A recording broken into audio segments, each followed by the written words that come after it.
గురుదేవ, ఆరుద్ర నక్షత్రంలో పుట్టిన జాతకులకి జీవితం ఎలా ఉంటుంది? వీళ్ళు అనుకున్న కార్యక్రమాలన్నిట్లో సఫలం కావాలంటే ఏ పరిహారం చేసుకుంటే మంచిది? ఈ యొక్క ఆరుద్ర నక్షత్రంలో పుట్టిన వారు రాహు నక్షత్రంలో పడతారు. వారు చాలా కష్టపడి పనిచేయాలి.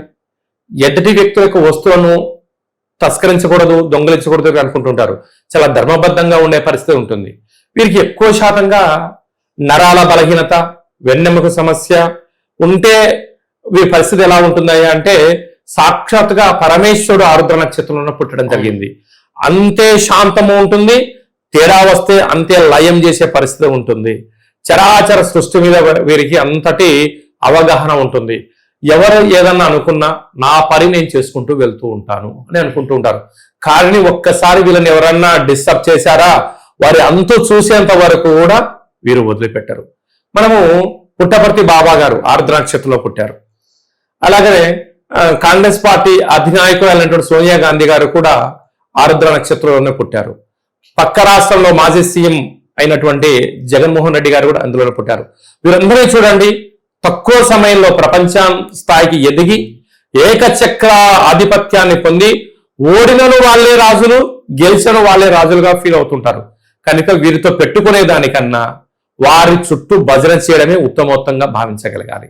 కాకపోతే వీరు ఎంతటి సాహసం సోపేతమైన నిర్ణయం తీసుకోవడానికి వెనుకాడరు. అలాంటి ఆరుద్ర నక్షత్ర జాతకులు వీరు. అంటే మొట్టమొదటిగా మన భారతదేశం నుంచి మోక్షగుండ విశ్వేశ్వరయ్య గారు అనేటువంటి పెద్ద ఇంజనీర్ గారు ఉండేటువంటారు. అమెరికాలో పెద్ద ఒక స్ట్రక్చర్ అది నీటిపారుదల శాఖలో చేసి వచ్చారు. తర్వాత తను ఏమైపోయాడో కూడా ఎవరికి తెలియదు. అలాగనే కానుక గింజలతో నూనెను తీసినటువంటి పిల్లయ్య గారు పక్క రాష్ట్రంలో ఉండేవారు. అంటే వీళ్ళు అద్భుతాలు సృష్టించడంలో వీళ్ళకు వీరే సరిసాటి.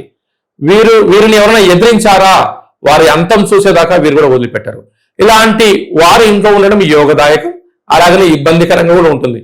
వారి కోపాన్ని తగ్గించుకొని వారితో ఐశ్వర్యాన్ని సకుటుంబ సపరివారం పొందాలి అన్నట్టయితే ఈ యొక్క ఆరుద్ర నక్షత్ర ఛాయాచిత్రాన్ని ఇంట్లో ఉంచుకొని ఈ యొక్క మంత్రాన్ని ప్రతిరోజు 18 సార్లు ఉచ్చరింపచేసి ఈ కుంకుమను ఆ యంత్ర పైన వేసి బొట్టును లలాటంలో పెట్టడం వలన కోపం తగ్గి శాంతం పెరిగి ప్రకృతికి మానవాళికి వీరికి ఉపయోగపడతావని చెప్పడంలో ఏమాత్రం సందేహమే లేదు.